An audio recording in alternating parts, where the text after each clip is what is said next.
Oke, mungkin. Ya Pak, I'm here. Hello. Yep. Selamat pagi, Pak. Selamat pagi Pak. Iya. Apa kabar Pak? Selamat pagi. Baik Pak, baik Pak. Alhamdulillah. Bisa mendengar suara saya dengan baik ya Pak? Bisa Pak, bisa. Oke, alhamdulillah. Baik Pak, saya mungkin langsung saja karena waktu sudah menunjukkan pukul 9 sesuai dengan jadwal kita hari ini. Saya akan paskan ke Pak Damora ya Pak, boleh Pak? Ya Pak, silakan. Gimana Pak? Kita mulai aja ya Pak Damora? Iya boleh Pak, dimulai aja Pak. Ya, baik. Assalamualaikum warahmatullahi wabarakatuh. Selamat pagi semua. Langsung saja kita mulai webinar hari ini dengan tema topik demo untuk CFD dan akustik. Mungkin saya bisa langsung serahkan kepada pihak M3 Indonesia ya. Mudah-mudahan Pak Didi sudah bisa bersama kita di sini. Dan juga Pak Fajar ya, ada Pak Fajar. Kemudian ada Pak Kamerol dari MSC. Saya berikan kesempatan ini langsung kepada Pak Didi ya Pak. Mohon izin ya, Pak. Silakan bisa dimulai aja Pak. Kita baik.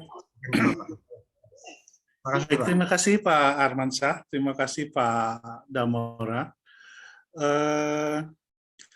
Perkenalkan, saya Didi Budiarso dari M3 Indonesia bersama tim saya, Bapak Fajar dari M3 Indonesia.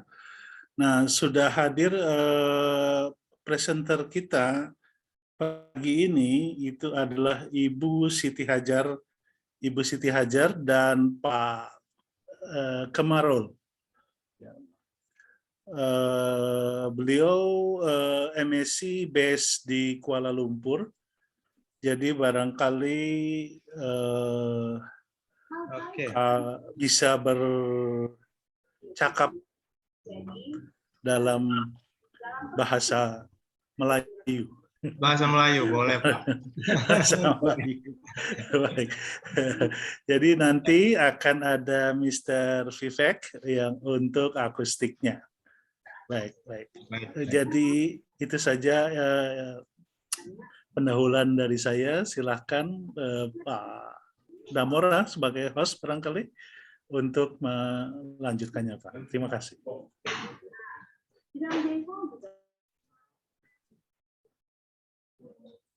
Ya, baik. Terima kasih Pak Didi untuk mempersingkat waktu karena sambil berjalannya waktu mungkin bisa dimulai Pak. Untuk narasumber melakukan share screen sudah saya allowable untuk bisa menampilkan slide atau PowerPoint-nya.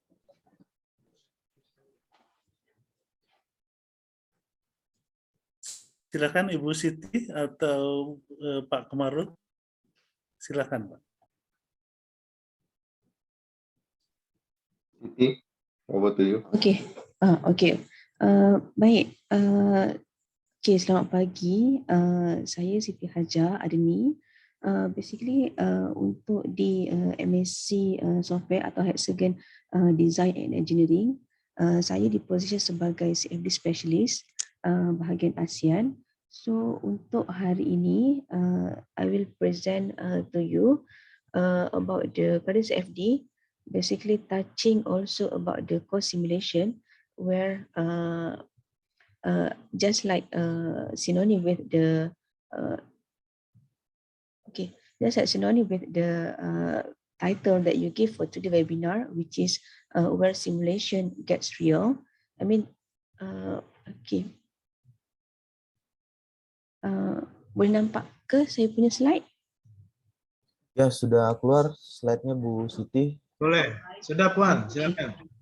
Oke, terima kasih banyak. By the way, untuk hari ini punya presentation, I will be mixed between English and also Bahasa Melayu. Boleh ke? Boleh, no problem. No Okay, problem. alright. Okay, terima kasih banyak. Okay, let me share my screen. Okay, so basically, what I will be sharing to you today is about Cradle CFD solution, and also will be touched upon the COSIM application. Okay, let me proceed to the next slide. So basically, this is my agenda for today. I will be introduced about the computational fluid dynamics as an overall, and I will be touched upon the one example, which is the cabin comfort case study. That is include also Josh model, which is our function in within the cradle capability. I also will be sharing about the smart Aero Acoustic solution, and also additional case study that is involved with our previous customer. And last but not least, I will be sharing about the software cradle itself. Okay, seterusnya apa yang saya boleh kongsi berkenaan dengan CFD.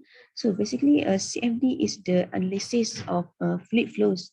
I mean, using the numerical solution method. So by using the CFD, you will be able to basically analyze the complex problem, which is involving either fluid interaction, fluid and solid interaction, or fluid and gas interaction. So I mean, as you can see in this one animation, basically this is what our cradle can do.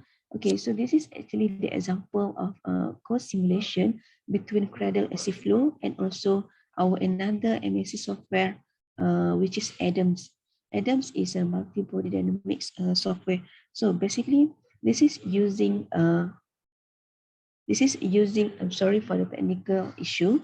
Okay, so basically, this is using our offset mesh function. So basically, offset mesh is an overlapping mesh element that is suitable for stationary and also moving region. So basically, this function support overlapping of multiple moving region, and also a context between the objects, as well as 6 degree of freedom rigid body. That enable you to calculate the flow field, to calculate the drag and lift forces, pressure drop, and many others.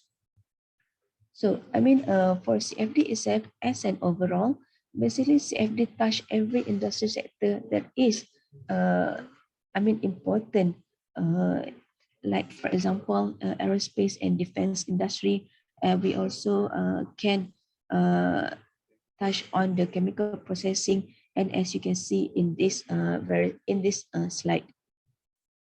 So basically, let us stop and think for a while that basically fluids are everywhere. I mean, in all industry, and they basically affect the products that company produce. As you can see here, is that this is basically the animation that Cradle have done previously. The first one that is involved with the electric vehicle, this is the thermal management, which is cooling analysis of automotive battery pack. We also can do the C-state analysis of oil rig. Okay, so the next one is for the machinery rotor pumps. We also can do the tuning boring machine. Basically, this is one for the construction using our Cradle discrete element method. And the last one is the cyclist showcasing that aerodynamics is not only for the aerospace and automotive. So, I mean, as an overall, just to share to you the Cradle CFD for aero application, there are many other applications that we can take using the Cradle, but today I would like to touch upon the cabin comfort case study. So, I will proceed to the next slide. Okay, so this is one case study that is catered on the importance of the thermal fluid analysis of vehicle cabin, basically. So before I proceed to the details of this case study, let me explain what is Josh model. So basically, Josh model is one function that within Cradle capability. So basically that Josh actually compute the temperature and enable you to also to compute the quantity of perspiration of a human body. And also Josh model of a human body is divided by 17 body segment. As you can see, this Josh model also consider another factor, like for example, in terms of the heat transfer, and also consider the first physiological response. I mean, that enable you to calculate the temperature on the surface of the human body. Okay, so basically, this is how the heat exchange within body and body segment is calculated using the Josh model. So the application that Josh model basically we can use is to actually study the human comfort inside the vehicle, and also to analyze the temperature of a human body while wearing a wearable device, as you can see in the bottom picture. Okay, so this is the case study that I mentioned. This is one case study that is involved with air conditioning analysis, basically targeted for winter season. So the environmental temperature is 5 degrees Celsius. So we also taking into account the solar radiation. So basically, this case study is simulate for 10 a.m. in the morning, and the driver is wearing a suit as the clothing condition. So basically here is that, as you can see, there are 2 inlet and 2 outlet, okay, as shown in the picture. So the inlet is basically where the air flows into the inner space of the vehicle. And in this case study also, this opening is situated right in front of the driver. So one that is we control the air temperature that is basically according to the surface temperature of the human body. As you can see in the graph, is that temperature varies with the time, and you can see also there are 2 outlet that is being set for this particular case study. So I mean, this is one thing that we check. I mean, there is one aspect of, that we check for this case study. Basically, we check on the side of the heat exchange, and also on the humidity generation on the surface of the human body, basically sweating. So as you can see that from the jaw side, we check on the we check between on the contact between the surface of the skin and the surface of the clothing. So basically, on the surface of the skin, there are sensible heat loss. I mean, on the surface of the clothing, basically, the clothing actually exposed with the convection and thermal conduction, and also radiation. So what I mean here is that as for the sweating, is that basically the surface of the skin basically experience the latent heat loss that is induced for the sweat, for the humidity generation on the surface of the human body, basically sweating. So another aspect that we also consider in this study is the contact between human body and also solid. There are 2 contact here that we consider. Basically, the first one is the contact area of human body and also solid, which is the car seat, and another one is the contact area of human body and also air, which is the environment air. So basically, this is to check for the heat exchange that is being exchanged between the bisensible heat and also latent heat. So I mean, for this particular case study, we only consider the thermal conductivity between the human body and also the solid that is being considered. Okay, so this is the example of the analysis result that are presented, in which is we can see the temperature that the driver is experienced. As you can see, there is a different temperature. There is a varies of the temperature that you can see in this analysis result. Okay, so another things that you can check for this analysis is that you also can see from the jaw side, which is on the driver's side, you can see for the skin temperature, and you can check also the skin wetness basically. So for this one is that you can see there are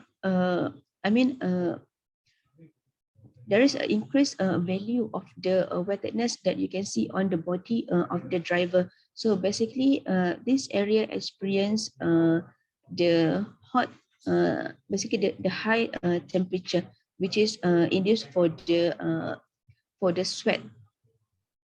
Okay, in Cradle also we can present in in a more detailed analysis, which you can see is that this is the L file. Okay, this is what I want to convey is that the body the body actually experience hot. For the hot especially in the area of the human body. This is as you can see from the we can check from the TSV value is that you can see from the L file the TSV value is basically 3.25. Okay, so basically this value is actually in the range of the from the 2.5 and 3.5. So the body actually suffering from the hot temperature. So let me move to the next slide. Okay, so basically this is the smart Aero Acoustic solution. So basically this is tackle for the course simulation application, which is include the usage of the Cradle, AC flow, and also Artran. So as you can see in this animation, basically you can check also the streamline of the airflow, which is you can analyze the where it is the area that is experiencing a high pressure and where is the area that is experiencing the high acoustic power on this very animation. Okay, so and for this application, for the co-simulation between AC flow and also Artran, this is the example or the source that able to induce this kind of wave generated. That is cause the noise.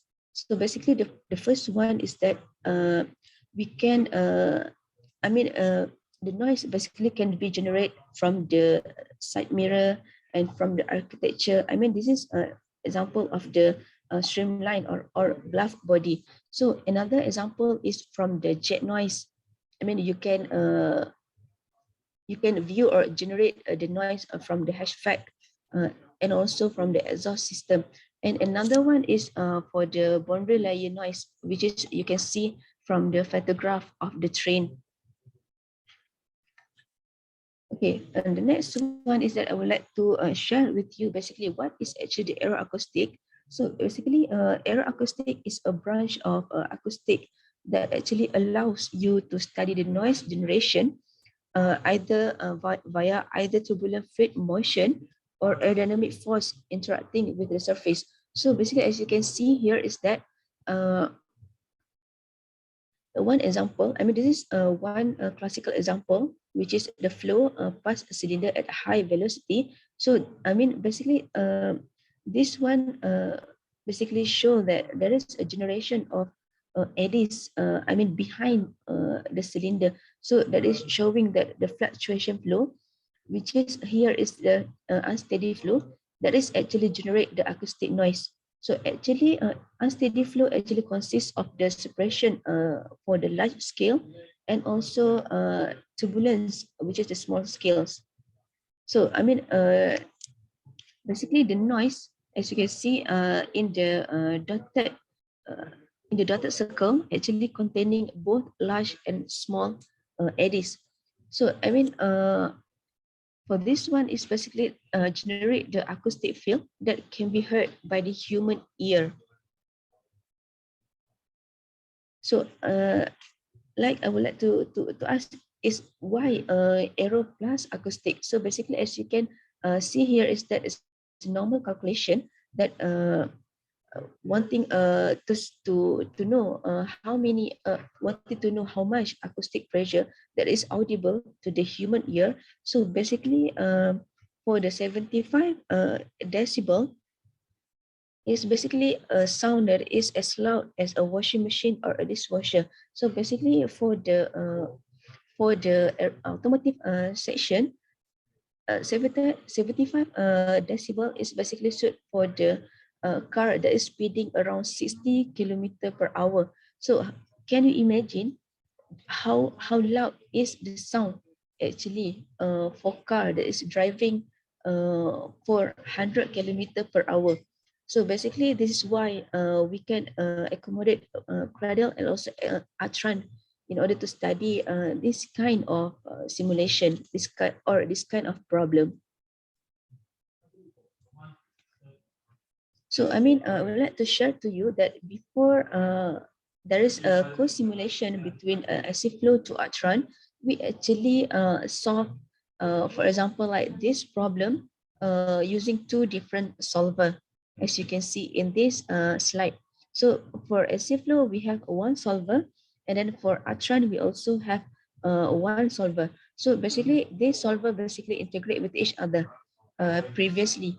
So, but then now with COSIM engine, we actually integrated under one solver UI that is automatically transferring the data between Cradle Flow and also Atran.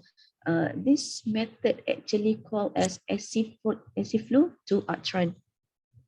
As you can see that from one processor using one COSIM engine, and then you can able to generate this kind of result that is consists of the pressure data and also acoustic power data. Okay, I mean, what is the purpose that I would like to share with you for this one case study? This one case study basically we want to actually minimize the noise around and also inside the automobiles. I mean, for the passenger to actually achieve the acoustic comfort. I mean, as you can see here is that we can do the simulation. We can do the simulation for the side mirror and architecture. We can do the simulation for the jet noise, which is cater for the hatchback, and we are able to generate this kind of animation using co-simulation between Flow and also Atran. Okay, I will moving forward to the next slide. So basically, I would like to share with you a few case study that is, case study that have been done that have been done for our previous customer. Okay, so for this one is that, okay, for this one is basically cater for the aerodynamic and the fuel efficiency, and they are using our MSc Cradle CFD. So basically, this is one to study the aerodynamic efficiency and to study the drag and roll resistance. So I mean, Tokai University use our Cradle CFD in order to analyze the aerodynamics of their solar car racing, as well as Hino also using our Cradle CFD in order to study the aerodynamic flow of their truck. So basically, this is the workflow that I'll be sharing with you. Basically, this is also involved with co-simulation with other MSc software, which is this one is involved with co-simulation with Adams in order to check for the car movement by side winds and also the aerodynamics from the Cradle CFD side, and also they able to do the rear fender shape analysis while integrating this solution. And the next is basically to check the wind noise and also cabin noise. I mean, yeah, I would like to pinpoint also here is that what is the industry pain point basically is to the pain point here is to actually design a quiet cabin, which is very critical for a passenger comfort. So basically, what happened is that the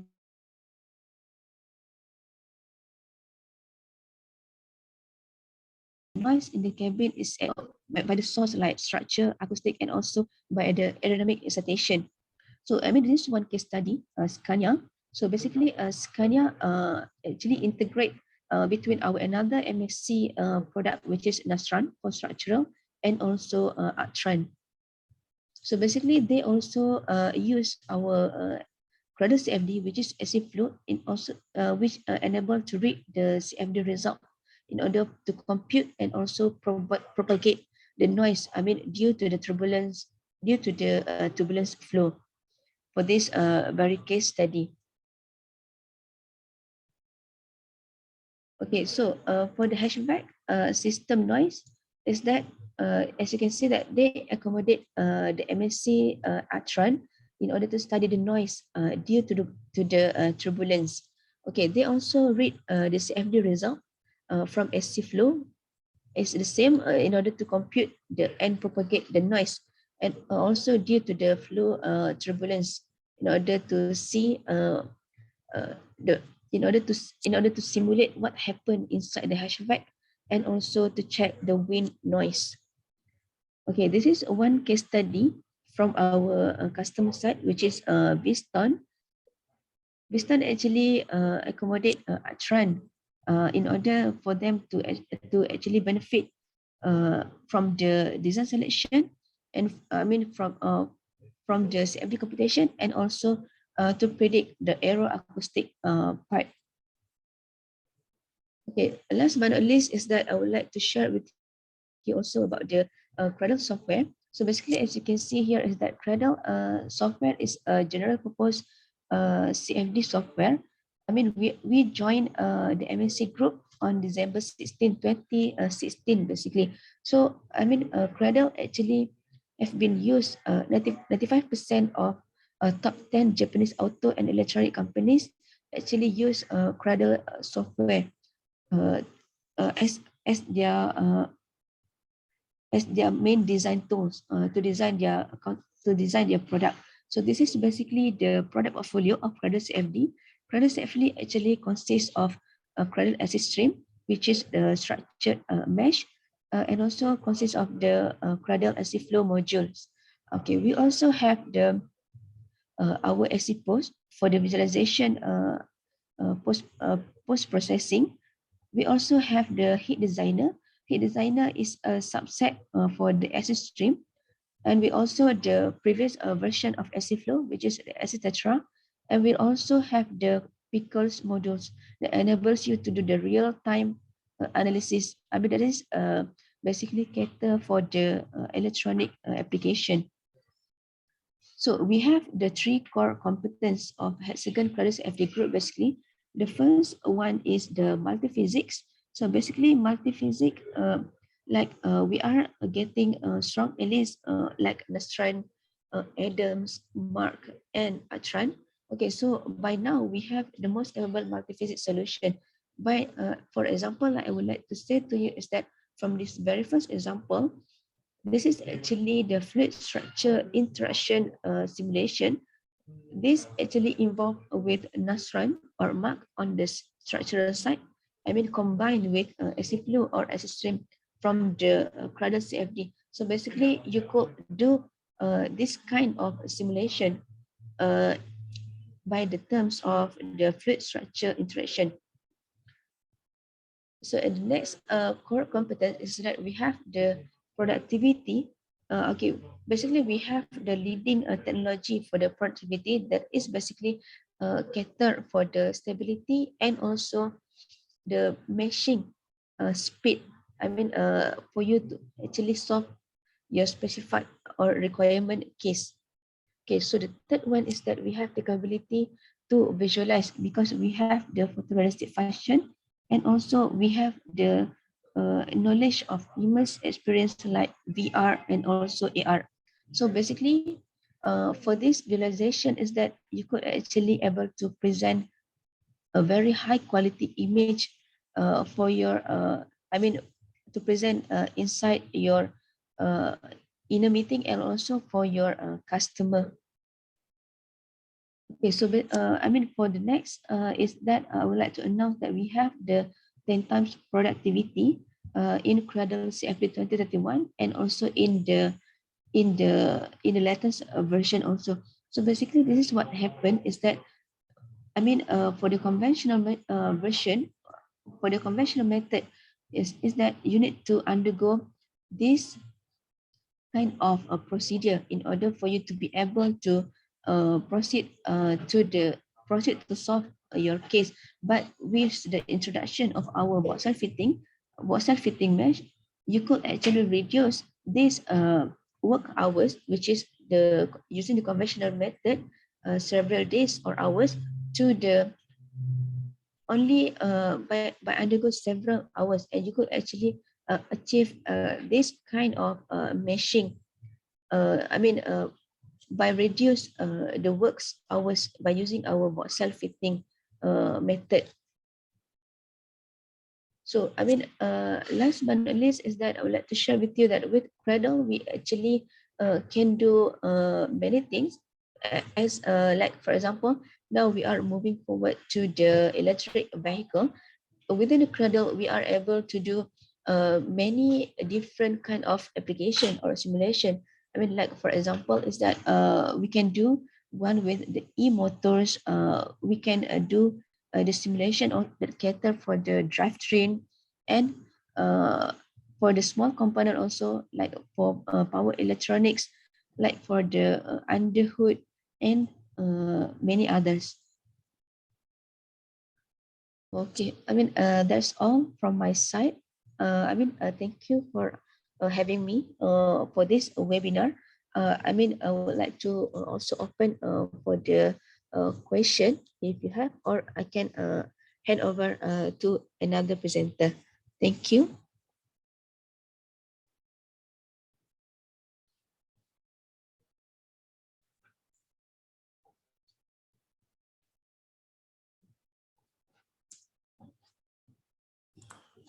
Yeah, Kemarul and Pak Didi, should I share my screen and start with my presentation? Vivek here. Yes, please, Vivek.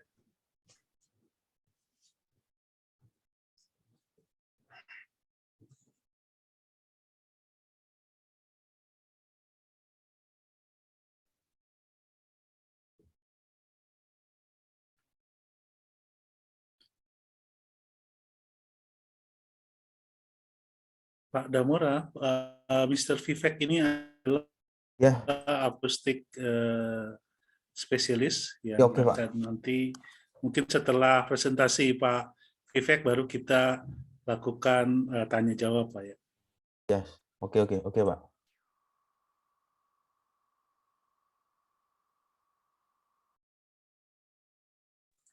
Yeah, can I start? This is Vivek here. Yes, you can start. Okay, thank you. Let me share my screen.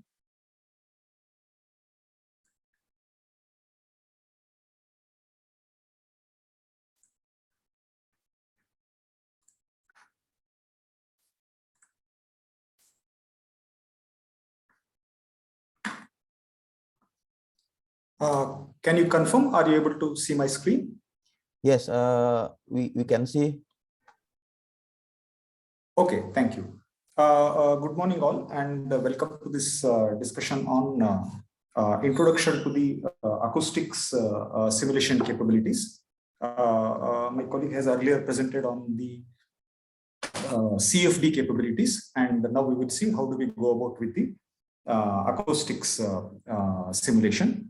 And so any questions that you may have, you can feel free to ask any chat questions through the chat window, or I will also pause in between for any to check into the chat window, also ask periodically. Just a minute, let me switch on this chat window also.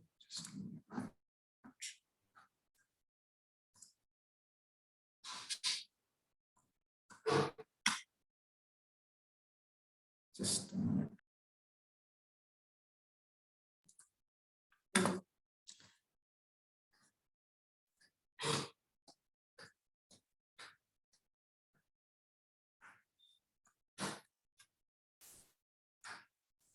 Yeah.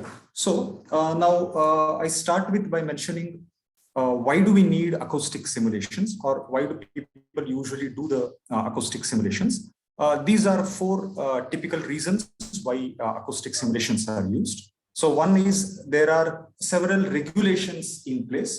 Most of the countries will have regulation that any equipment, it could be an automobile, it could be a diesel set generator for power generators, it could be a factory machine like a machining center. Any of these equipments have got limits on how much noise they can produce.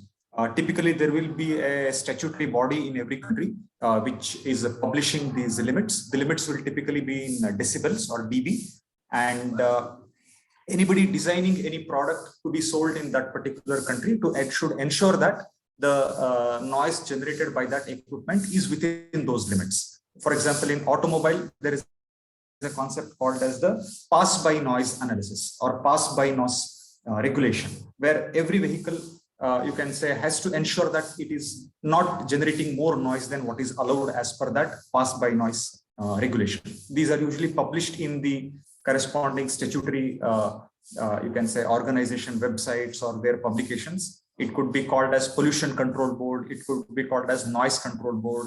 But each of the countries has this kind of a mechanism. So we need simulation to ensure that our new product designs or our modifications to the product design are meeting those limitations. It is very difficult to do iterations based on physical prototypes because we cannot go on building the prototypes to ensure that the noise is reduced. So we use the simulation law to ensure that the regulations can be met. Then the sound has also got an aspect associated to the brand recognition. So one is to say how loud the sound is, and there is also an aspect of the quality of the sound.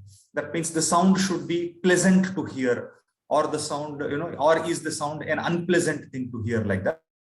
So apart from the sound pressure level in dB, there are certain indicators of the sound quality called as the loudness, harshness, tonality, etc. We can design for these also. We can calculate these parameters to predict beforehand, is the sound going to be pleasant or is the sound going to be a unpleasant sound kind of thing. For this also it is used. For example, certain cars, sports cars or sports motorbikes, for example, they want a particular type of sound so that it will be associated with the happiness or the thrill of racing and so on. So the quality of the sound can also be verified through simulation.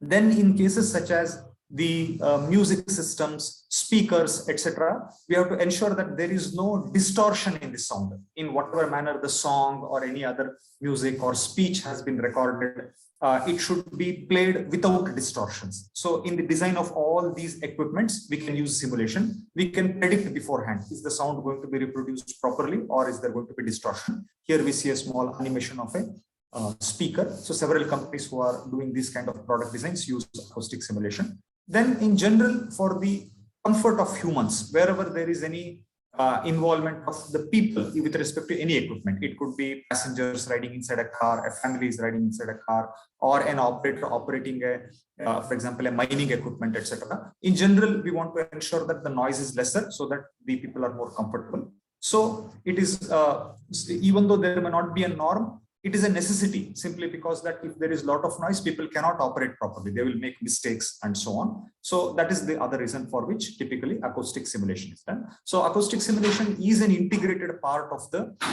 design process of most of the products. So this is again a summary of the same thing.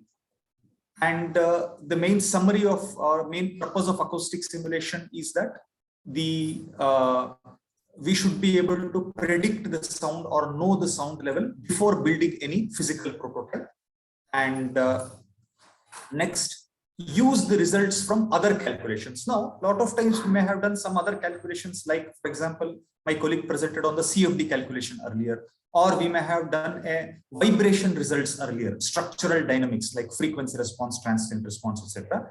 So if we have those results, we can also make use of the results and continue from that point.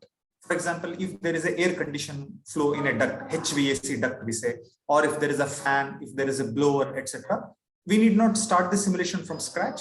We can use the results which are already predicted by the CFD simulation. And from that point, from that results, we can do the acoustics calculation. And the main idea is to understand the physical phenomena. Why is the sound getting generated in a particular manner? Why was there a certain design, very successful design? Why is some particular design not performing well?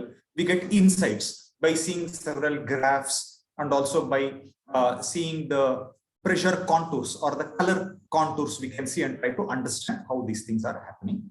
Now, our tool of acoustic simulation is called as ACTRAN. ACTRAN is the short form for Acoustic Transmission Analysis. It is used in a wide range of analysis. As you are aware, finite elements is a general purpose method. It can be used for any method, and these tools are also general purpose. At the same time, it can do very detailed simulation of each of this type of industries. In automotive, it is used a lot, both by the vehicle manufacturers as well as the suppliers. For example, exhaust systems, motors, fans, etc. These kind of people use the simulation. The companies manufacturing the vehicle itself, car companies, bus companies, truck companies, they use it to do the acoustics simulation and design. In aerospace, it is used a lot. Again, both by the aircraft manufacturers as well as all of the aircraft engine manufacturers. Aircraft engine is something we can easily relate to, that we have to somehow reduce the sound. So how can we reduce the sound of an aircraft engine? One of the main method is called as the aircraft engine liner or the nasal liner, where there is a liner of sound absorbing material which is applied on the inner diameter of the nacelle basically. So this tool ACTRAN is used for the design of that part as well as several other parts by most of the engine design, aircraft engine design companies. Consumer goods such as washing machines, then the mixers and blenders used in kitchen, vacuum cleaners, all these kind of people, then the music systems, etc. All these people also are using the acoustic simulation and ACTRAN. Then general machinery. It could be mining equipment, it could be factory machinery, etc. And other customers such as material manufacturers and so on. For example, if a company is manufacturing a glass, they will try to, Saint Gobain is a company who uses acoustic simulation. They try to see that glass will, how much is it insulating the sound? Suppose I have a window, in a house I have a window, or in a car I have a window, or I have the windshield. How good is that glass material in insulating the sound from one side to the other side? There is a measure called as transmission loss. So they do the transmission loss simulation using ACTRAN for different kinds of designs and try to see which may be better in acoustics insulation. We also have collaborations with a large number of universities globally and also in our region. For teaching purposes, we provide the software. For research purposes, we collaborate the software with the professors and the students, and we have a large number of papers published which are available in our website, which some of it we will be sharing with you also. Do you have any questions so far? Anybody can type something in the chat window. I will try to see, just to pause at this level. I'm just seeing the chat window. Okay, it is more about okay, one question is there. I'm interested in presentation equivalent of fluid pressure KPI dB noise measurement equation on. Yes, so I will be mailing this thing on this whole presentation itself. I will be mailing through the organizers, through MTRES to you people, and how to get the sound pressure in dB from the fluid pressure. I will be telling that. It is called as Aero Acoustics methods. I will be elaborating on that. And before any other questions also, please keep typing into the chat window. Now, although we are focusing on Aero Acoustics, I'm mentioning the acoustics concepts also in general, and then we get into the specifics of the Aero Acoustics also. Now, the acoustics simulation itself is based on finite element method. So most of the typical processes of finite elements, such as meshing, applying loads, get generated due to Aero Acoustics, which is our main focus of this interaction, as well as the sound could be due to the vibroacoustic also. If any vibration is there in any part, it could be engine, compressor, even fan. If you take also, if a fan vibrates, it generates a sound based on vibroacoustic. For the flow that the fan is creating, it is called as Aero Acoustics, like that. A lot of times it is mixed up also. Aero Vibro Acoustic, we call it. Those kind of things are also there. We can address all these kinds of scenarios. These are some of the color plots from Actran itself. Any color plot will be at a particular time or at a particular frequency. Now the acoustic simulation is done mostly in the frequency domain. I will elaborate a bit more on this also later on. It's mostly done in the frequency domain, but we can do it in the time domain also. So these color, so typically we talk of graphs actually, which I will show in the next slide. At any microphone location, I can talk of the sound pressure level in dB versus frequency, that kind of graph, or the sound pressure level in Pascal versus time. I can draw the graph like that. That is one kind of inputs. And at a particular frequency, let's say 100 Hertz, 50 Hertz, any particular frequency, we can draw these kind of color plots. So how, or in the case of fan, it will be at a particular time step, maybe at a particular time step or at a particular frequency. How is that sound wave or the sound propagation? How can I visualize that? We get these kind of visualizations which provide us insight into how the design can be improved. And the simulation itself can be done with, you can say several, you can say modules of the tool. I will address some of the modules. The basic module of the software does the basic acoustics calculations. Then we have a vibro acoustics module, which calculates the sound due to any kind of vibration that is happening. Then we have a module which is specialized for the auto OEMs, for the full body vehicle acoustics. We have a module. And then we have the Aero Acoustics module. This Aero Acoustics module basically reads in the results of the CFD, and then it computes the sound due to that flow, which is already computed by the CFD. Whereas this Vibro Acoustic module can read in the results computed from any vibration simulation software, frequency response or transient response, and it can compute the noise due to the vibration. So we have the base module, which is doing the acoustics calculation. We have the Aero Acoustics module, which will read in the CFD results and compute the sound. And then we have the Vibro Acoustics, which computes sound due to the vibrations. It may be combined or coupled also sometimes. There are several other methods, which we are not going to detail right now. Depending on your particular interest, we can go into more detail subsequently. And however, for Aero Acoustics, we have two methods available. The normal method is called Aero Acoustics, where we read the results of a transient CFD. Now, the CFD, as you would have seen, is done in time domain for a certain number of time steps. And this Aero Acoustics approach reads in the CFD of a transient simulation, such as LES, BES, URANS, and so on. That kind of a transient simulation we can read, and we can do the acoustics. This is a detailed method of doing the acoustics. However, sometimes what happens is doing this LES and BES, this kind of a CFD simulation itself can be very difficult or too time consuming, or it may be consuming too much of resources for that. Resources in terms of the computing power required or parallel processing required. So in CFD, usually at a first level, they will do a steady state analysis, or what we call as a RANS analysis, what my colleague would have told earlier. Now, RANS is not time varying. RANS is just one condition, like a steady state condition or like one snapshot steady condition. Now, from that RANS output also we can compute the acoustics, but that acoustics is of a slightly approximate nature as compared to what acoustics we can compute from the transient CFD. Transient CFD is the best case to do a full-fledged acoustics, quantitative acoustics. But if we don't have the transient CFD and we have only a RANS CFD or a steady state CFD, then also we can do acoustics using this one special purpose method called SNGR. Again, to go into the details will take a bit more time. However, we will just state that using RANS also we can do acoustics, and this is a qualitative acoustics. We don't predict the absolute levels of dB. We can predict what are the improvements in the one design compared to the other design, what we call as A to B comparisons. That kind of a simulation we can do with the SNGR method. So these are the two methods of the Aero Acoustics available in the Actran. This VI and Workflow Manager, these are the GUI or the pre and post processor. These are all the solver modules, whereas these two are the pre and post processor, which we will be setting up the model and so on.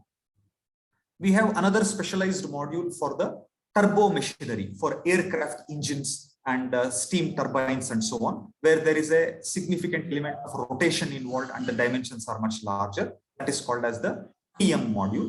We have one more method called as DGM, which is for much more complex flows. For example, if we take jet noise, for example, of an aircraft engine and so on, the flow in a jet noise is somehow much more complicated as compared to the flow of the flow across a car or the HVAC and so on. And for these kind of much more complex scenarios also, we have a method called as DGM. DGM is the short form for discontinuous Galerkin method. That is the numerical method that we are solving for this problem. And the backend equation what we are solving is called as LEE, or linearized Euler equation. We are solving in this DGM method.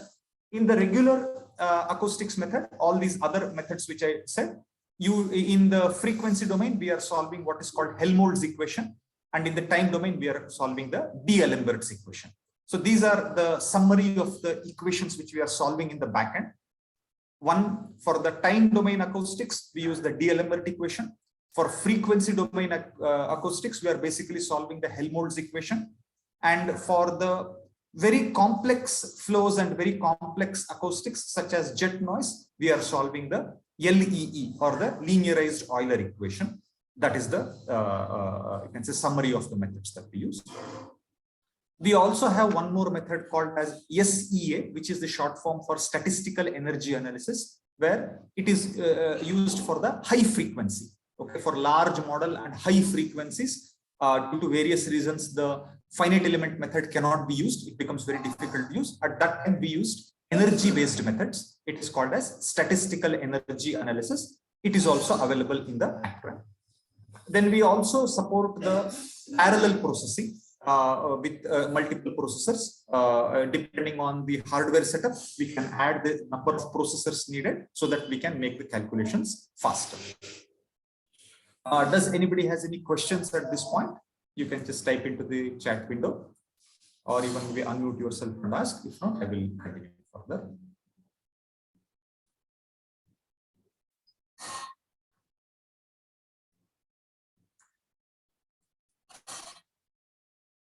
Does the CFD simulation use the finite element volume method or the finite element? So, okay, that's a good question and a good point. Yes, your statement is correct. CFD simulation uses the finite volume method, and the acoustic simulation uses the finite element method. That is true. What you stated is correct. Any other questions from anybody? Okay, I will continue. Oh, please type in your questions in the chat window. I will continue to monitor the chat window on another monitor. So since it is a finite element based procedure, that is the acoustics part of it, we have the model setup. We have to create the mesh, and then we do the analysis setup, then we do the solving, and then we do the post processing. Now in acoustics, usually by the time we are doing acoustics, we would have usually already done a you can say structural simulation or a CFD simulation. That means we have either solved a vibration problem or a flow problem, and then we come to acoustics is the usual case. For that reason, the mesh which is already created either due to the structure or due to the CFD simulation, we can import it into Actran. And starting from that, we can set up all the rest of the acoustic simulation. That is the typical way what we use. It is very easy and quick to set up that. Import either your structural mesh or your CFD mesh, and then all the required modifications for acoustics, we can do it in Actran itself. We can also do the meshing from scratch in Actran itself also if we want. Both the options are there. But typically in the industry, we start from some mesh which is already available. And then the solving happens. And then the typical post-processing, again, like I said, various graphs, commonly the microphone locations we specify based on XYZ coordinates, and then look at the graphs in time domain or frequency domain, and then we see these kind of color plots. I see a question. It makes me interested to using artificial neural network correlation to converting fluid pressure to dB noise. Yes, we can do that also. And again, only thing in this presentation, it is slightly, you can say beyond the scope because time may not be there. But the answer is yes, we can do it using the artificial neural networks, or in general, AI and ML, what we say. And from Hexagon, we have a specific tool called as Odyssey. That is our tool. And I think we will circulate some general information on that first. And if needed, we will will organize another presentation on that. We can do that. We can use the AI methods to create a model and then predict the sound pressure level from the this one, the CFD pressure also. It is possible. Any other question also, please keep typing into the chat window. Now, this is again a summary of the typical results what we read into acoustics and then do the acoustic simulation. I'm mentioning MSc Nastran here, which is a structural simulation from the hexagon. We are also compatible with all the other non-MSc structural simulation tools also. Practically any structural finite element analysis that you can do, we can import those results, the native files of the results. For example, for MSc Nastran, it is called OP2 file. Similarly, there are other results files for all the FEA software. We can import that. For example, here we are showing an engine. We import the vibration results and then we compute the sound. We create the surrounding air and then we compute the sound. That is typically how we do. We can import the results from nonlinear simulation software such as Mark is from Hexagon, and there are several other non-MSc tools also we are compatible with. For example, these are seals basically for all the cars or any other places also wherever we use those seals, and we can do the insulation effect of the seal or what we call as the transmission loss simulation of the seal we can do using the results from the nonlinear simulation. Just give me 1 minute.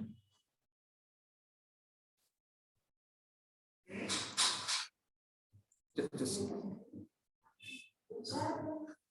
much call ready there.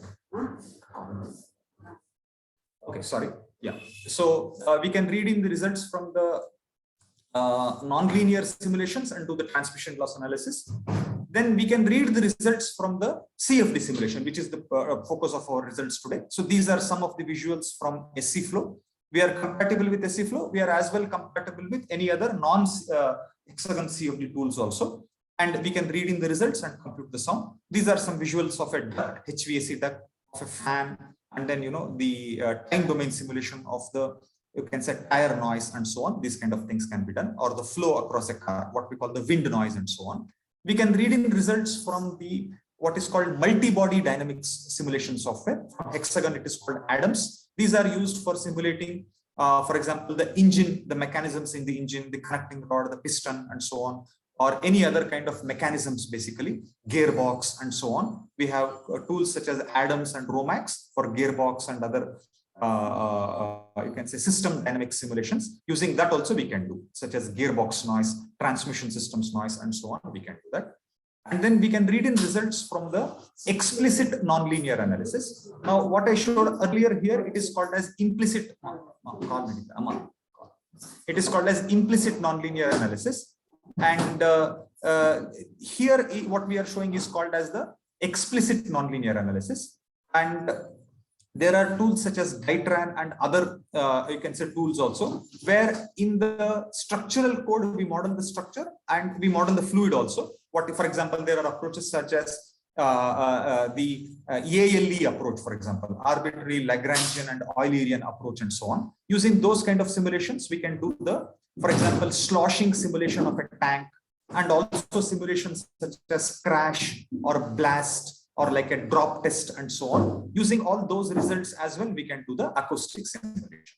Okay, so as a summary, our acoustic simulation is open to reading the results of a wide range of other simulations, and we can predict the noise. And these other simulations can be done in MSc tools as well as the non-MSc tools. I see one more question. There exists co-simulation CFD to acoustics. Is it possible to acoustics to influence CFD? That's a very good question. It's an important concept.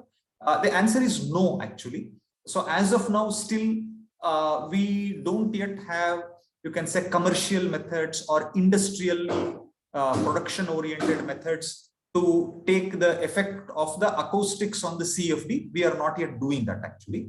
And sound does affect the fluid flow. That is true. But from a simulation perspective, we still don't have a, you can say, a production level simulation tools for that. Those are usually special cases where the sound intensity may be very high. It is not yet being done on a regular basis. It is one of the interests for our company. We are having it in our, you can say, mind to develop such kind of a thing. It is slightly in a research mode right now, and we don't yet have the you can say the tools in production which is done, and in industry also it is not widely done. It is considered a special research topic like that kind of a thing. There are some approaches, we are having some approaches, and maybe at a research level we can look at collaborating on that, like a co-simulation we can do that. I hope that is clear. I think you have typed some some YouTube link is there that I will check on that later on. Any other question, please let me know. So again, as a summary, in our Aero Acoustic simulation, what I'm showcasing and what is done throughout in the industry, the assumption is that the flow influences the sound, whereas the sound does not influence the flow, is a normal assumption in most of the cases what we are doing. Okay, again, some more elaboration on these same things only. So for now, there is a concept called as near field and far field, or which is also called as a free field concept that is there. So that means the sound can be propagated either inside a closed environment like a room or inside a car, etc. Then it becomes what is called interior acoustic analysis, or the sound can be propagated in a free field condition or an open field condition. If we imagine there is a large field outside, there is no obstruction, no trees, no building, etc. And at the center we have our equipment generating sound. Then in that case, the sound that gets generated never gets reflected back. It just keeps going out forever. That is called as a free field condition. Now in acoustic simulation in Dactyl, we can simulate both. Some pictures I will show later on. Both the interior acoustic. Now in interior acoustics, on the other hand, in a normal room, let's say there is one motor or a vehicle and it generates sound. The sound reaches the walls or the boundaries of the room, and from there it will get reflected back basically, or some amount of absorption may happen. In the car, inside a car, for example, the noise gets generated, AC noise gets generated, the sound comes into the car cavity, hits all the boundaries of the car, gets reflected back, some absorption happens based on the sound packaging what we are given. And inside a cavity, we have the concept called as the cavity mode, where at some frequencies that whole cavity will resonate. And that, just like we have the concept of structural mode, we have the concept of cavity mode, and then we may be getting the resonances or the high sound due to the cavity resonances, we may have that. Whereas in the free field, it is not there. We can model both in the simulation, both cavity behavior as well as the free field behavior. And so typical example, and in the lab, usually we are verifying it with the anechoic chamber. Anechoic chamber is the realization of a free field condition inside a lab. And so we are able to simulate that in Actron as well. So typical examples are engine, gearbox, etc., where we, in the first stage, we perform the vibration, and from that we can perform the acoustic simulation. Typical outputs are the sound pressure level in dB, dBA. Then there are some plots called as 1/3 octave plots or octave plots, or mean 1/3 octave plots, or mean 1/3 bar charts, and so on. There are varieties of representation of the data. All these are available in the Actron to be able to visualize that. And in vibroacoustic simulation, we are modeling the structure also as a coupled simulation. That means there is a structure, there is the fluid or the air, and the air and the structure are interaction. I think one typical analysis is called as the transmission loss analysis or the acoustic transmission analysis, where there is only one panel which could be like a wall, a window, or a windshield, or anything like that, and the sound has to go through that. Also on the one side there is a sound, then it reaches the structure, then it will pass through the structure onto the other side. Basically, the basic mechanism is the structure makes the sound make the structure to vibrate, and the structure vibrates and induces sound on the other side. This is typically what we say. This can be very well simulated with a vibroacoustic simulation. And examples such as loudspeaker, etc., we can are typical examples of that. And when we are performing a vibroacoustic simulation, we get all the structural responses also, meaning displacement, acceleration, stress, etc. So on the one hand, we get all the acoustic responses. Then on the other hand, we get all the structural responses. For example, like enclosures, for example, if you have a power generator set, for example, you have built a canopy or an enclosure, we can get the displacement or stress in the enclosure due to the sound that is getting generated. Both it can come sound level outside the enclosure as well as the vibration of the enclosure. Both we can simulate in the software. Then there is then we have concepts such as thin shell, thick shell, strong coupling, weak coupling, composite materials, pre-stressed effects. All these things can be simulated. And one special mention is of the sound absorbing materials, what we call porous materials, such as foam, rock wool, etc. These are extensively used to reduce the sound or absorb the sound. This is one of the convenient way to absorb the sound. In variety of manner they are used. So to model this, we have a theory called as the Biot model or Biot theory of poroelasticity, which will model the effect of the sound absorbing material in detail. It wants some special properties for this Biot theory, such as the porosity, flow resistivity, and tortuosity. These are typical properties to characterize the foam material. We can do some standard tests to get this data, and then we can model the sound absorbing material very well. For example, in a car, a typical interior of a car, you find plenty of the sound absorbing materials, and Actran is used for that. And when we use the sound absorbing materials, we get the dissipated power in each of the layer. There might be multiple layers that are used. In each layer, we can say how much sound is dissipated at a particular frequency. So a plot of the dissipated or absorbed acoustic power versus frequency, we can get it for every type or every layer of the sound absorbing material, by which we know is a particular layer or a material performing well or not well. So should I retain the layer? Should I add one more layer? Should I increase the thickness? All these kinds of simulations can be done. Then we have the method called SCA, or the statistical energy, which is mainly used for high frequency, currently not needed for that. Just remember that there is a method called energy analysis or statistical energy analysis for the high frequency. And Aero Acoustics is, you can say, what is the focus of today's discussion, wherein we say that study the noise generated by the turbulent flow. So there has to be some turbulence. If there is just a streamlined flow, then there is no acoustics. Okay, so some turbulences would be there, and the noise is proportional to the turbulence. And how are we doing that? We are splitting the calculation into 2-3 parts. First part, we already did the CFD, which is ideally a transient CFD. Second part, what we do is we read the CFD results. Now, the transient CFD results basically means on every point of or every node of the CFD, we have a CFD parameter versus time data is available. It could be velocity, pressure, density, these kind of data are available at each node of the CFD. So what we do is we make use of theories such as these two. There is a method called Lighthead analogy or Lighthead theory, and then there is another method called as Mohrring analogy or Mohrring theory. These two methods, what they offer is that they can read the CFD results, and at every node of the CFD, proportional to the turbulence in that node or the proportional to the turbulence at that node, it can calculate a equivalent monopole acoustic source amplitude basically.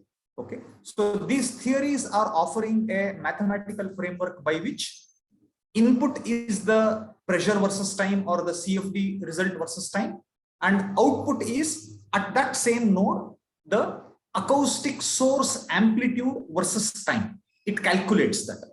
Okay, and the acoustic source amplitude is proportional to the turbulence. If there is more turbulence, the source amplitude is higher. If there is less turbulence, the source amplitude is lower. Like that, it automatically calculates it, and we have implemented it.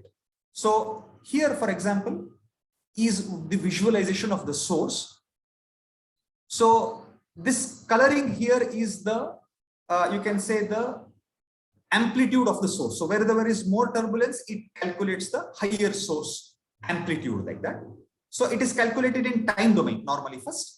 And then after calculating the source in the time domain, we are doing a Fourier transform or discrete Fourier transform. And we transform the acoustic source amplitude versus time, what we have calculated, into the acoustic source amplitude versus frequency. We transform into the frequency domain. And once we come to the frequency domain and we have the acoustic sources, then we can do a propagation analysis. Okay, so first step is calculation of sources. Second step is the propagation analysis. That means from that one of, it won't be one, there will be several sources, hundreds or thousands of sources of different amplitudes. We will propagate the sound either into a cavity or into a free field. We can do the propagation. Okay, so this is the summary. Using the Lighthead analogy, Mohrring analogy, input is the CFD transient results. Output is first the acoustic source amplitude versus time at every node of the CFD, and the source amplitude is proportional to the turbulence at that instance of time. Then second step, we transform that time domain source data into a frequency domain, so that now we have the acoustic source amplitude versus frequency data available in the region of the turbulence. Step 3 is we will propagate that source either into a free field or into a closed cavity. And the difference between these two things itself is based on the Mach number. When we say low speed, we are talking of about less than about 0.2 Mach number. We use this Lighthead method. Higher than 0.2 Mach number, we use the Mohrring method. Okay. And so the inputs are CFD. CFD means LES or other kinds of CFD also. LES is ideal because it captures the turbulence very well. We could use other methods such as URANS, which is slightly approximate and so on, but it is basically unsteady results. And we are compatible with all the CFD solvers. Our own SE flow also we will show the compatibility, as well as any other CFD tool if you are using. Also, we can read into the Acton and do the acoustic analysis. And typical applications are the HVAC noise, fan noise, blower noise, any of such cases we can do. For example, here we are showing wind noise. If we are doing the CFD simulation of the flow across a car or any vehicle, for example, any structure, aircraft, etc., we can compute the noise due to that, and so on. Okay, any questions at this point? Okay, I will just continue. So again, here we are summarizing the you can say the boundary conditions which we are using in the acoustics. This is that visual of that. This is what is called as the anechoic chamber, which we use to represent the free field condition inside the lab condition. So here basically we place the equipment at the center of this, and any sound that reaches the boundary of this wall will get fully absorbed by the wall. So there is no reflection coming back. So in that sense, it is representing the free field. If there is a reflection coming back, then the problem is we don't know how much was the sound from the originally from the equipment that it came, and how much is the reflected sound. We won't know. We will only get one sound. That is why if we avoid the reflection, then all the sound that we are measuring is mainly due to the equipment of interest only, which we place as the center here. This is called as the anechoic condition. Now, in the acoustic simulation, we need not model the entire chamber. It is applied as a mathematical boundary condition. We have to just model the structure and pick the outer surfaces of the structure and say, apply a free field boundary condition. It is sufficient, and it will apply this in a mathematical manner, and so on. So, so as a summary, we could have structural loads, point loads, pressure, etc. We could have acoustic loads, monopole, etc. We could have the source from the CFD. We could have the acoustic source from the vibration, and so on. And we can compute the acoustics due to all this. And the acoustic simulation itself, most of the time we are doing in frequency domain.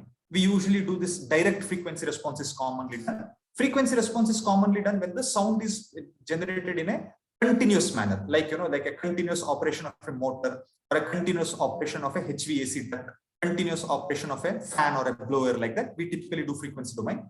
If we are dealing with highly transient phenomena, that means like operation of a switch. I just operate it, for a second or for a fraction of a second, and then there is nothing. For that kind of phenomena, what we call transient phenomena, we can do the time domain acoustics also, like that. Depending on the underlying phenomena, we either do a time domain acoustics or a frequency domain acoustics. Most of the time, we are doing frequency domain acoustics, but Actran can do both. We can do the modal extraction. That means for any structure, we can compute the structural modes. For any cavity, we can compute the cavity modes. We can do that.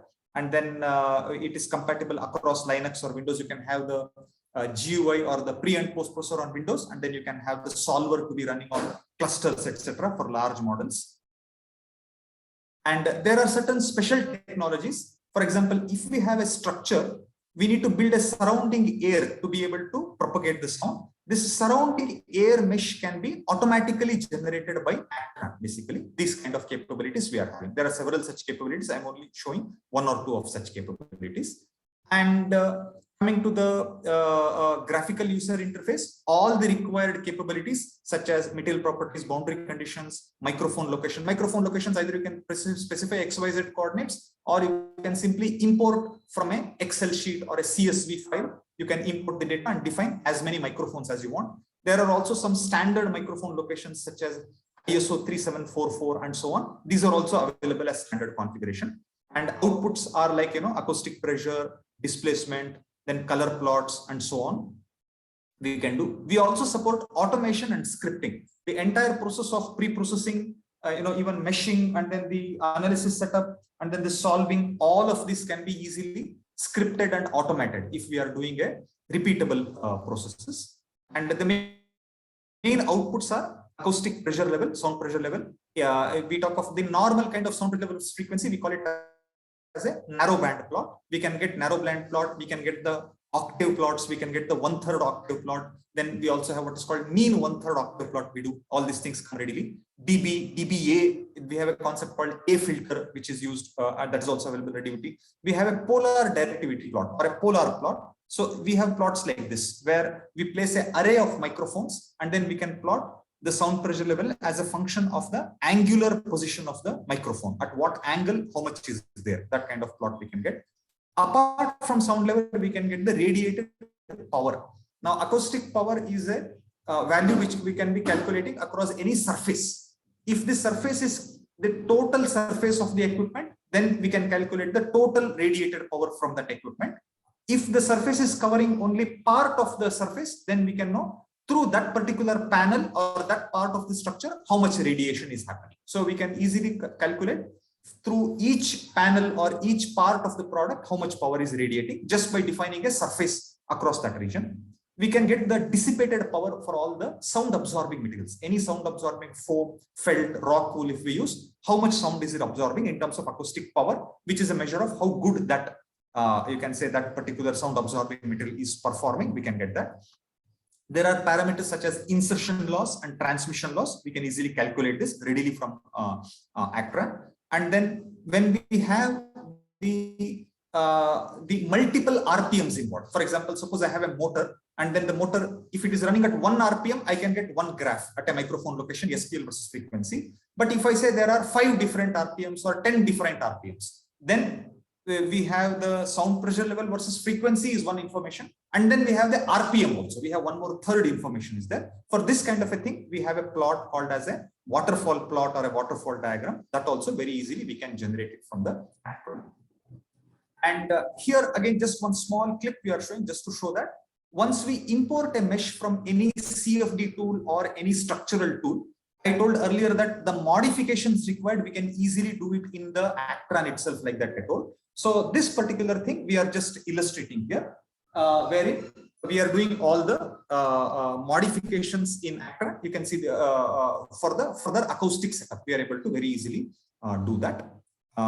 For example, such as hole extrusion, transformation, node merging, all these kind of operations, we can do it in a very easy manner. That is one summary. And just give me 1 minute. Power problem, just give me 1 minute.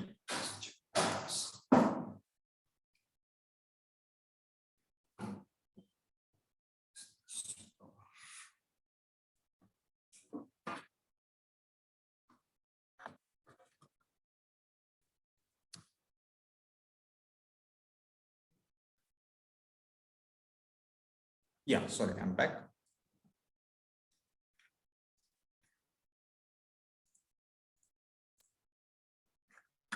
So all these required modifications can be done very easily in the ACTRA. And we have several automation tools I mentioned, scripting and automation I mentioned. So we can also build a user specific GUI. That means a user wants to have his own set of the forms where it may not ask all the inputs needed. It will only ask the inputs needed for that particular problem. That kind of things we can very easily do. It is called as wizard. This is related to the GUI customization. That means the preprocessor itself we can customize to ask only the specific inputs needed for that particular problem. Like that also we can do.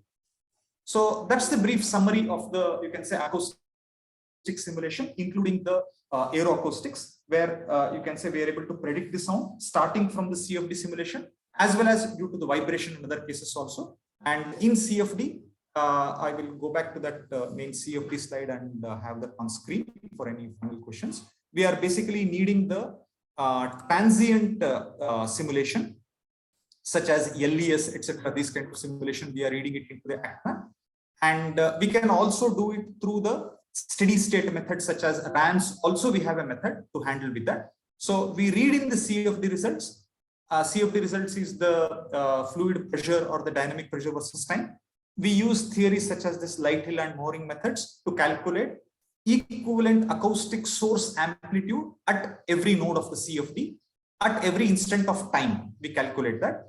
And then we do a discrete Fourier transform to transform it from the time domain into the frequency domain, so that now we have the acoustic sources in the frequency domain. And then we will propagate those sources either into the free field or into the cavity kind of scenario. And by this, we are able to get the acoustics outputs basically. And we are compatible with SCFlow as well as any other non-MSc tools also. So that's the brief presentation. Any other questions or any other points you wish to make, you can let me know. And I do have much more detailed information also, but then depending on the time, I thought this would be a nice overview. And any feedback or any comments, please do let me know.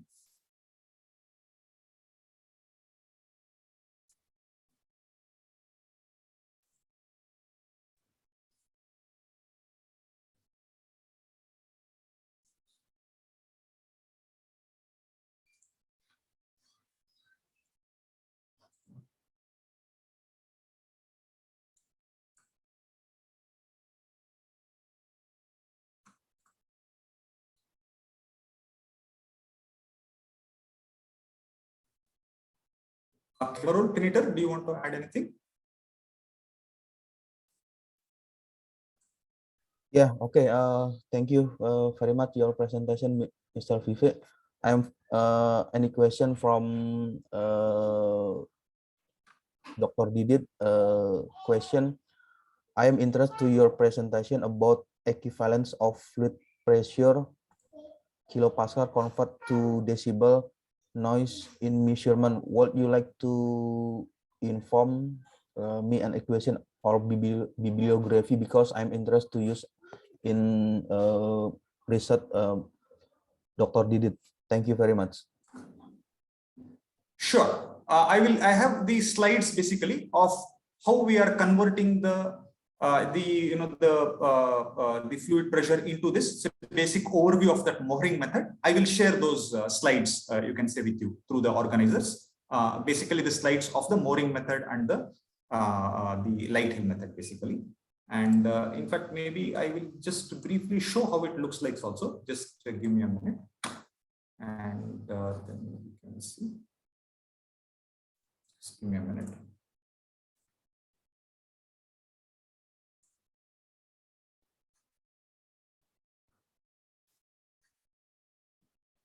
Am I sharing my screen? Can one of you confirm? I'm not sure right now. I'm just locating some information. Yes, we can see. Can see the screen? Okay, just hold on then 1 moment. I'll just move it on to the other monitor. Just give me a minute.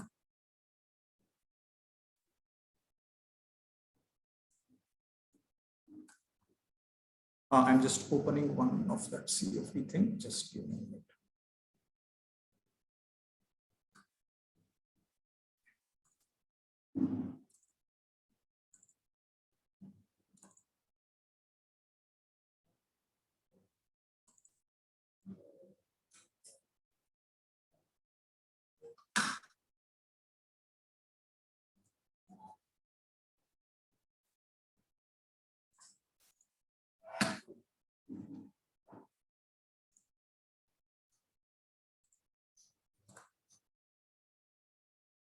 Okay, so this I will be sharing with you later.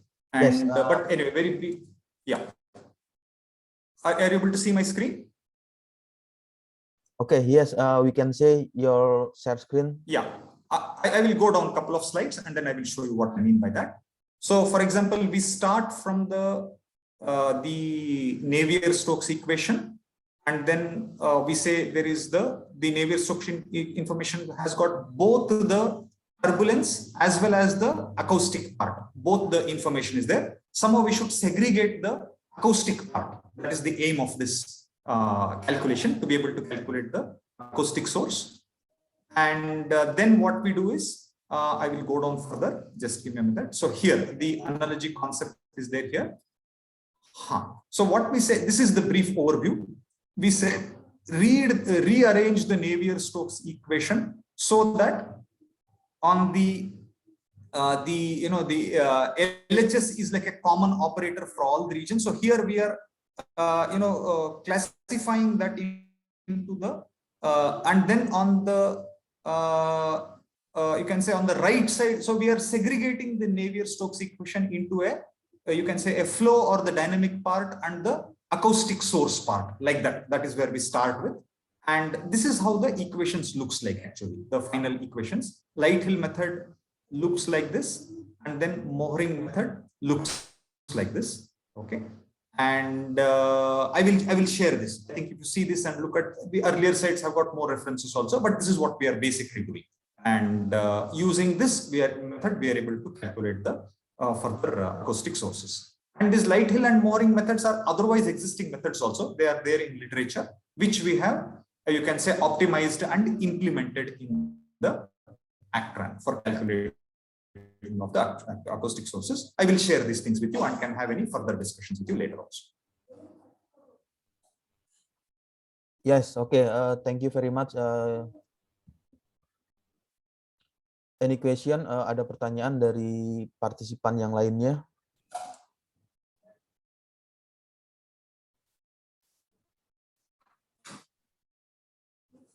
Request dari Pak Didi tadi barangkali bisa per email Pak Damora ke saya, jadi saya nanti bisa follow up ke Mr. Vivek Oke, untuk lebih ya, nanti detail responnya. Saya kirim by email ke email.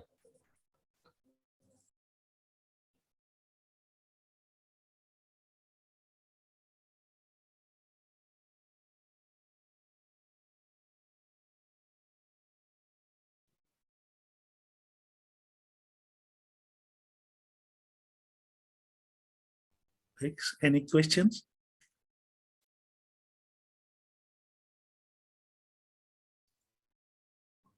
Any question from UPN VJ team? Please feel free to ask. Pak Vivek has more than 20 years experience in acoustics and also structure analysis as well. And he also covers the fatigue analysis that involve vibration fatigue as well.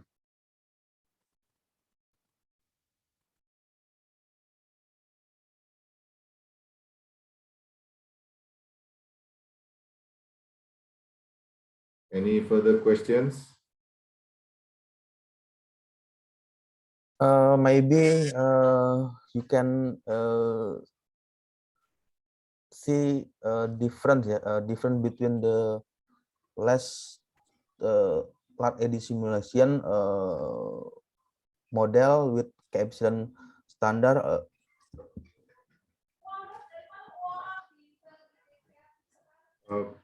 Vivek? Can you please reiterate? I didn't get the question clearly. No, the question is in the chat box. Okay, sorry. What is the difference between the bullet LES and K-epsilon standard? Yes, I think that is basically a CFD question. If I think Citi can answer, that would be better. Citi? Yeah, sorry. Can I request to repeat the question? Citi, the question is in the chat window. I will read it once again. What is the difference between the turbulent LES model and the K-epsilon standard model? So difference between LES and K-epsilon from a simulation perspective, they're asking that.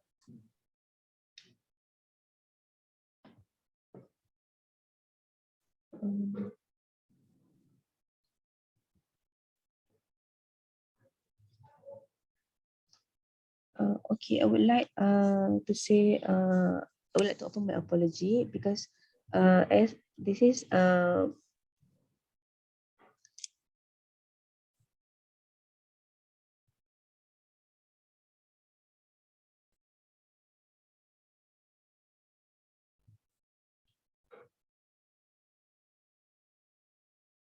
Okay, so for this kind of question, can I relay by email later to Dr. Damora? Okay, I can send your email, my email, to any question, to my question. Pak, please for any further questions is email to me as the first line window. MTrust is a first line window, and then I will convey to MSc. Yep. Just want to confirm. Is the question about the difference of LES and K epsilon specific to the Gradle software or in general, Dr. Damora?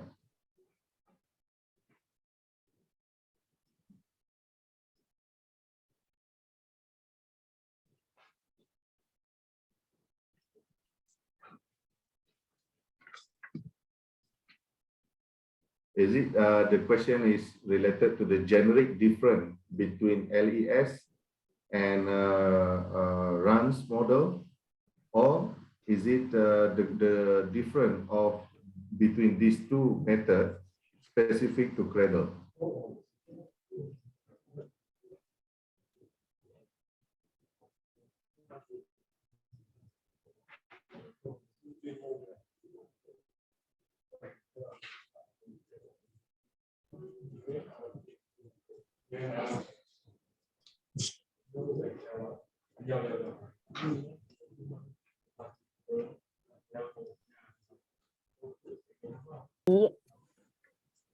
Using this software, how to simulate maybe for very simple models, such as how to simulate the phenomena in a pipe, metal pipe, the sound, or if we have a source of sound in the center or in the side of the pipe, and we can know the distribution about the pressure along the pipe with different material, maybe metal pipe like aluminum pipe or copper pipe. So for the student or for the newbie, we can understand a comparison between the equation, the boundary condition, and how to simulate it in this software, especially for the newbie. Thank you. Yes, that is true. We have plenty of examples like that. Just give me 1 minute. I will show you one of the typical example or tutorial which we have, which is doing similar to what you have mentioned. Just give me a minute.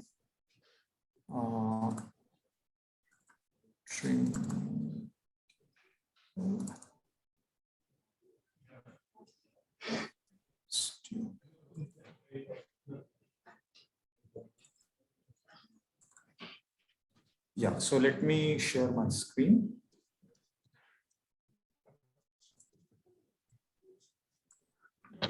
Yeah, for example, impedance tube or Kunz tube is very commonly used. Of course, what you asked is slightly different. I'm aware of that, but still, since I happen to have this, I'm just showing this. You can easily imagine we can have all variants of this tube.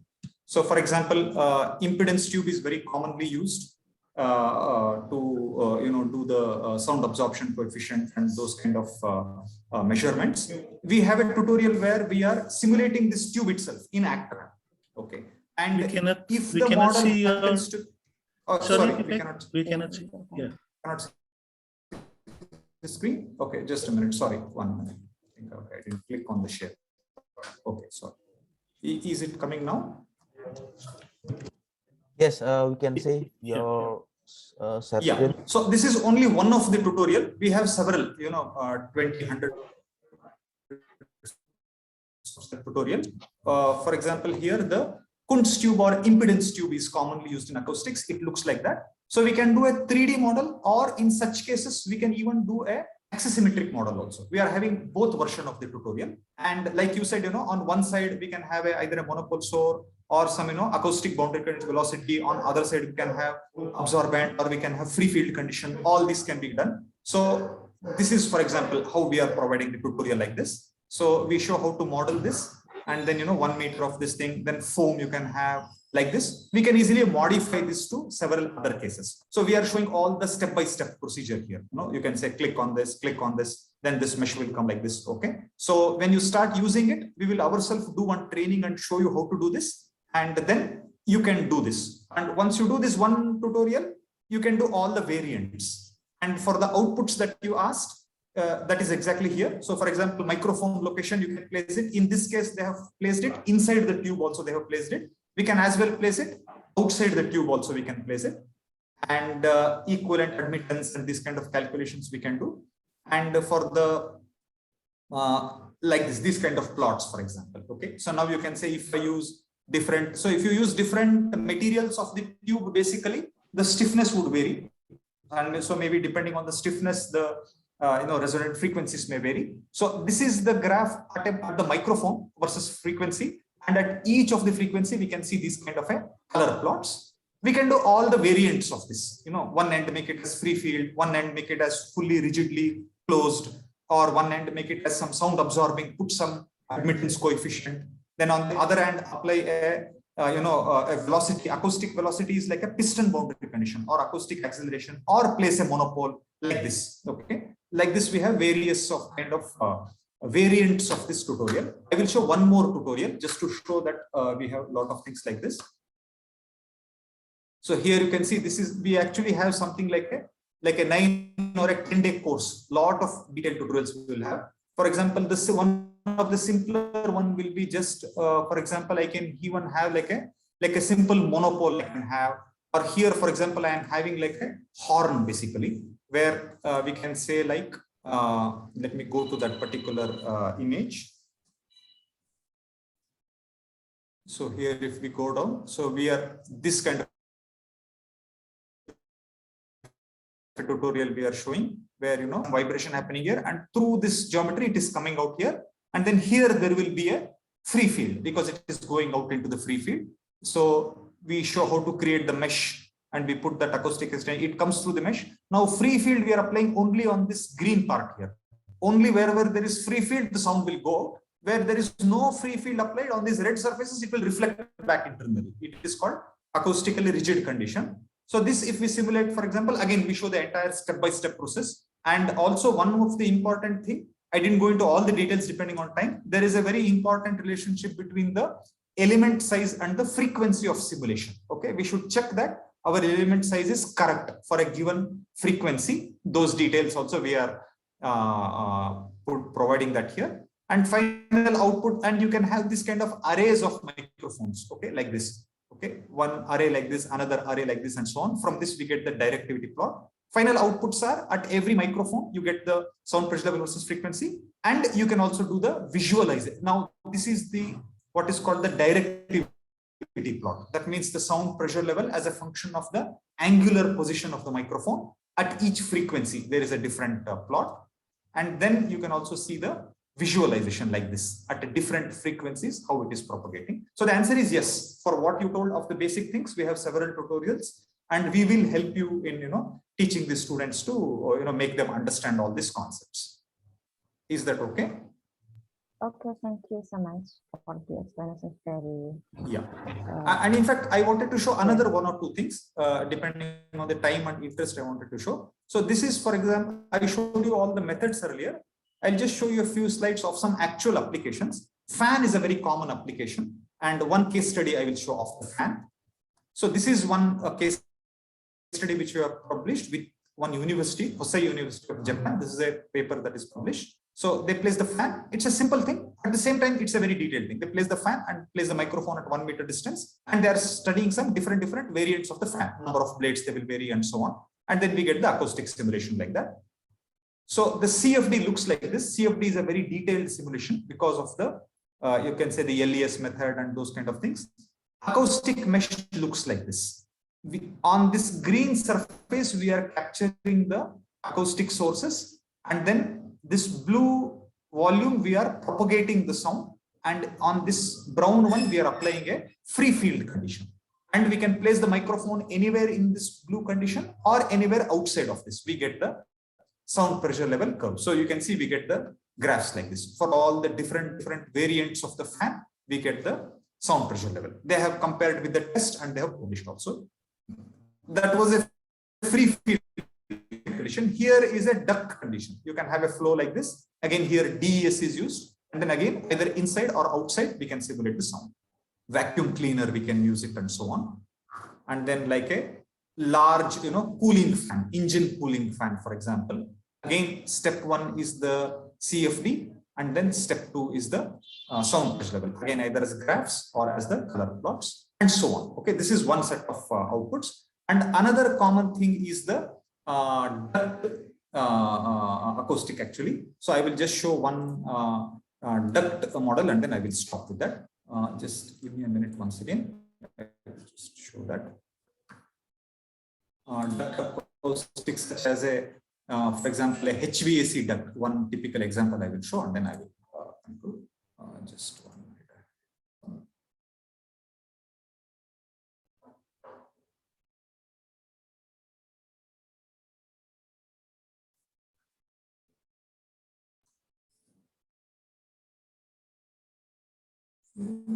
Yeah, so this is the duct presentation. Yeah.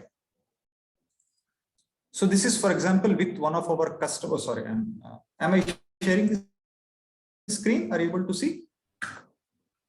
Yes, we can see your share screen. Okay, okay, sure. Just a minute, I'll switch on the pointer.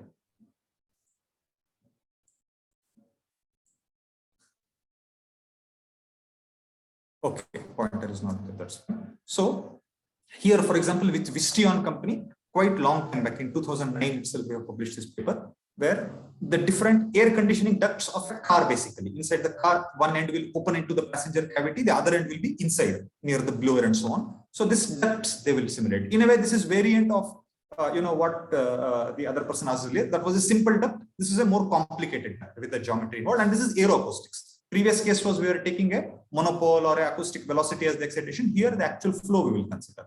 So this is the typical test that is done. This is that duct, and this is the microphone 1 meter distance, and this will usually be the anechoic chamber.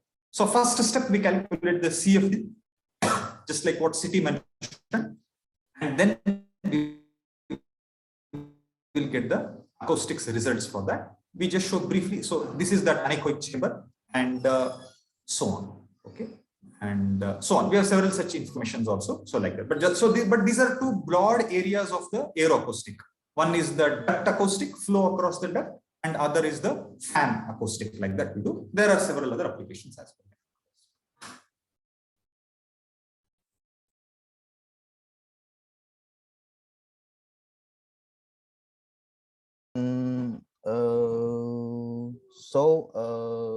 Post-processing from simulation by acoustic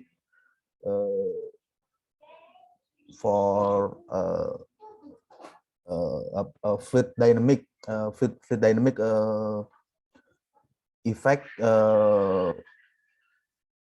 from sound.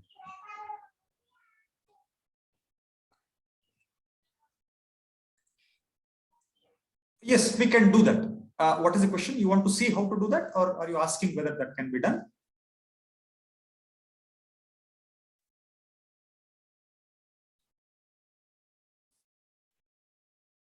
It is not just a post-processing. Basically, from the dynamic pressure, we have to first calculate the equivalent, you can say, acoustic source amplitudes. And then we have to propagate it. So that calculation of the source amplitude is important. And then only we can calculate it, that kind of thing. Because what happens, and then the propagation environment also we should model. Because if the surrounding is highly absorptive, or if the surrounding is highly reflective in nature, all that also affects it. So that's why we say from the CFD turbulence, calculate acoustic source, then model the environment, free field or cabin or whatever it is, and then propagate that sources into that environment, and then we get the sound. So sound is the result of the acoustic source propagation, like that. That is the concept. Okay, thank you.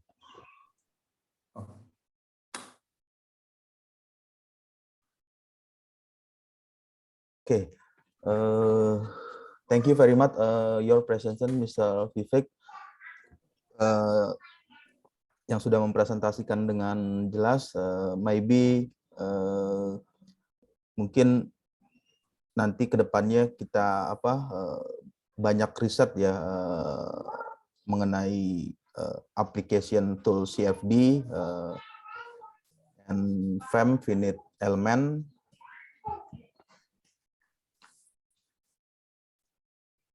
Pak Arman, ada Pak? Ada yang lagi yang mau ditambahkan atau yang ditanyakan Pak Arman?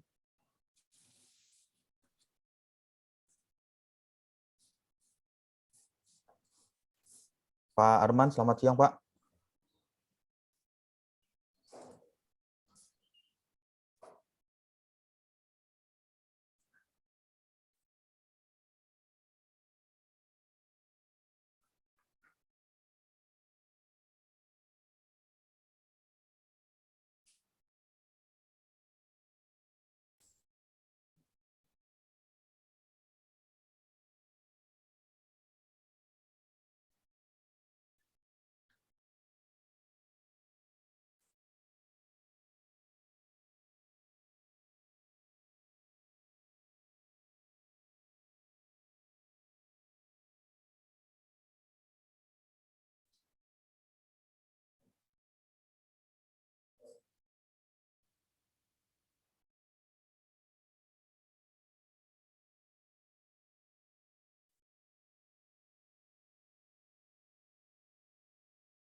Oh, so no further question, I guess. No, maybe no question.